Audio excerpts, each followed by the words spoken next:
அடக்கம். அதுவே ஆனை முகமெனும் ஓங்கார விளக்கம்.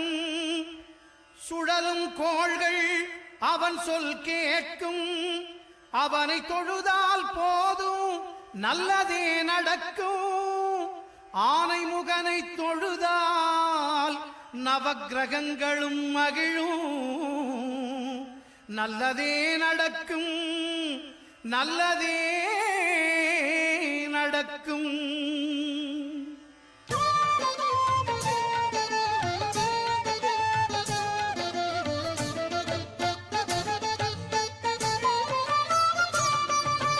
ஒன்பது கோளும் ஒன்றாய் காண அங்கு கற்பகம் என்னும் கடவுளின் மெய்யில். ஒன்பது கோளும் ஒன்றாய் காண